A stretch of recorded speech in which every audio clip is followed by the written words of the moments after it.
لیکن آج کورٹ کے باہر جو خاور مانیکا صاحب پہ جو تشدد ہوا وہ بھی لوگ ویژول وہ بھی نہیں دیکھنا چاہتے، اور جو کورٹ کے اندر ہوا پارٹی کا، میں میر صاحب صرف ایک جملہ میں کہوں گا،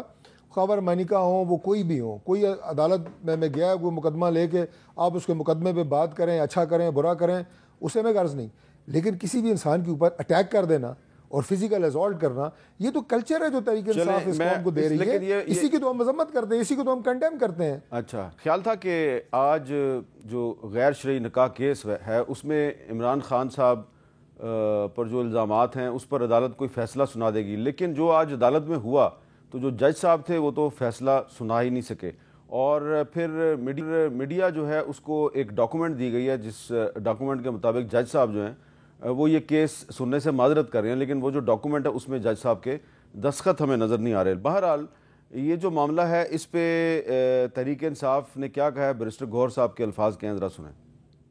آج عدت والا کیس سیشنل سیشن جج صاحب کی کورٹ میں تھا، جج صاحب نے 9 بجے آرڈر اناؤنس کرنے کے لیے رکھا تھا، جج صاحب پہ پریشر ڈالا گیا، یہ ایک پری پلان کی طرح ہوا ہے، جج صاحب کو کہا گیا کہ یہ کیس آپ نہ سنیں، جج صاحب نے یہ آرڈر کیا ہے کہ میں ہائی کورٹ کو لیٹر لکھتا ہوں کہ یہ کیس دوبارہ میں نے سننا ہے یا کسی اور جج نے سننا ہے، ہم اس کی مذمت کرتے ہیں۔ ہمیں معلوم ہے کہ اس وقت عدلیہ اپنی بقا کی جنگ لڑ رہی ہے، ہمیں یہ بھی معلوم ہے کہ اس وقت عدالتوں پہ کافی پریشر ہے۔ اچھا، اب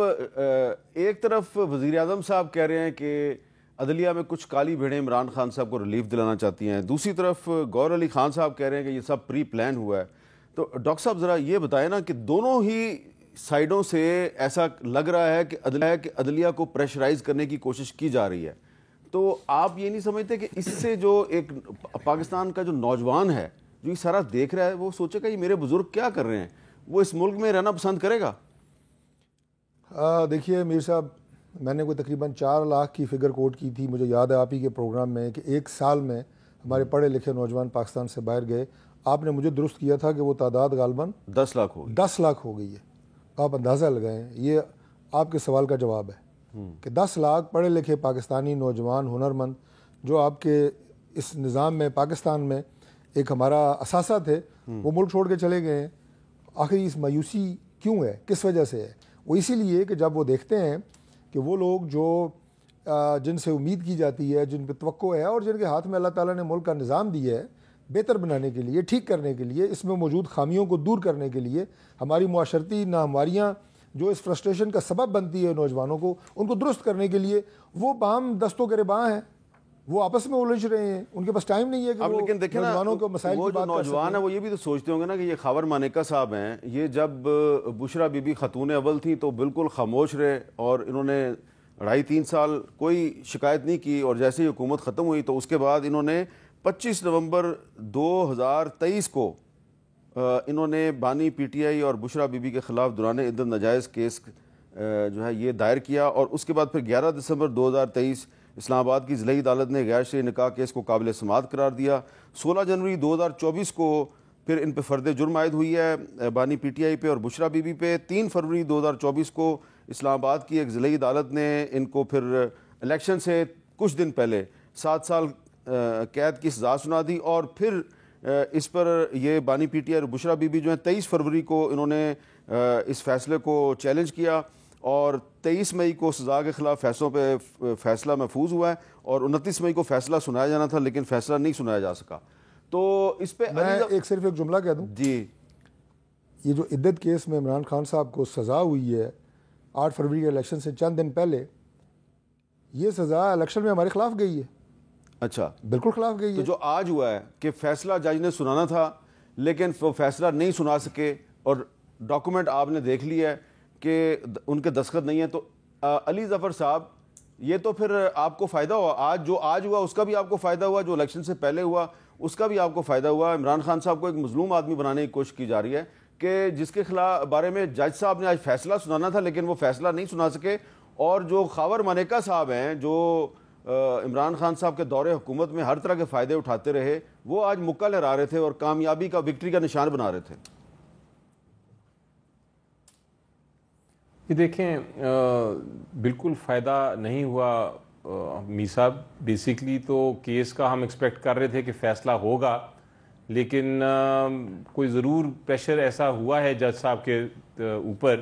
جو انہوں نے کہا ہے کہ یا سننے میں آیا ہے کہ کہا ہے کہ میں یہ کیس شاید نہیں سنوں، اور اس کا مقصد صرف یہ ہوگا کہ فیصلہ ڈیلے ہوگا، اور ڈیلے کا نقصان ہمیں ہے اور فائدہ حکومت کو ہے کہ اس کی وجہ سے عمران خان صاحب اتنی دیر مزید رہیں گے جیل میں. تو یہ فائدہ تو کسی صورت میں ہمیں نہیں بلکہ نقصان ہے. لیکن مانیکا صاحب نے آج جو بھی کچھ کہا اور بڑا کچھ کہا جو میں دہرا نہیں سکتا، غلط باتیں کی، اس کے باوجود جو ان کے اوپر حملہ ہوا میں اس کو ذاتی طور پہ کنڈیم کرتا ہوں. میں بڑا پریشان ہوا جب میں نے دیکھا کہ یہ وکلا نے کیا ہے، تو میں نے فوراً اس کی انویسٹیگیشن کرنا شروع کر دی. ہماری بہت ساری ویمن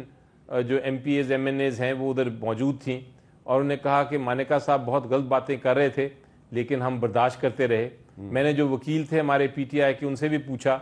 انہوں نے بھی کہا کہ ہم نے وہ باتوں کے باوجود ہم نے پوری طرح برداشت کیا، کیونکہ ہم یقین رکھتے تھے کہ جج صاحب جو ہیں وہ فیصلہ سنائیں گے آج اور انصاف کے مطابق فیصلہ سنائیں گے.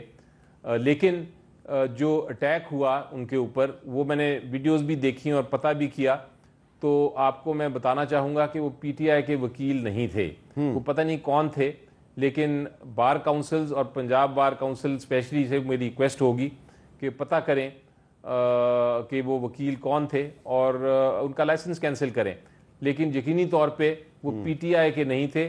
پی ٹی آئی نے تو تھرو آؤٹ، حالانکہ ہمیں پتہ ہے کہ ہمارے خلاف ناانصافی ہوتی رہی ہے، چاہے سائفر کیس ہو جائے، چاہے توشہ خانہ کیس ہو جائے، چاہے یہ عدت کا کیس ہو جائے. ہم نے تو خود دیکھا ہے، میں نے جا کے یہ کس قسم کا ٹرائل چلا اور جج صاحب نے کیا کیا. اس کے باوجود ہم نے قانونی راستہ اپنایا. ہم نے بالکل نہ جج کے خلاف ذاتی کوئی بات کی، فیصلے پہ بات کی اور اپیل میں سب کچھ لکھا کہ کیا کچھ ہوا ہے. اور ہم وہ مقدمہ ہائی کورٹ اسلام آباد ہائی کورٹ میں لڑ رہے ہیں سارے مقدمے. اچھا، آپ نے ایک بڑی اہم بات کہنا کہ آپ نے ایک بہت ہی اہم بات کی ہے کہ جس وکیل نے خاور مانیکا صاحب پر آج حملہ کیا ہے،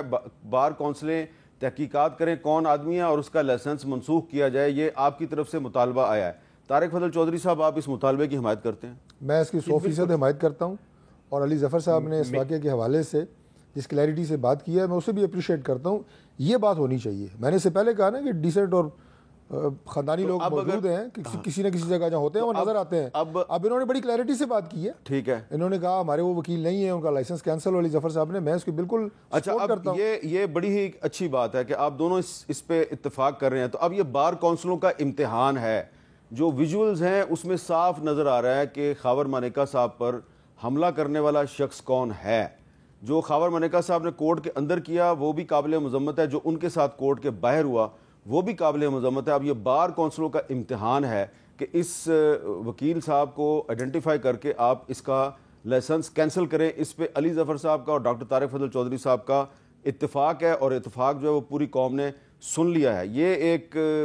میں یہ سمجھتا ہوں کہ بہت گرم موسم ہے، جھلسا دینے والی گرمی ہے، لیکن اس میں یہ خوشگوار ہوا کا جھونکا ہے. ان دونوں کے درمیان ایک جو اتفاق رائے ہوا ہے.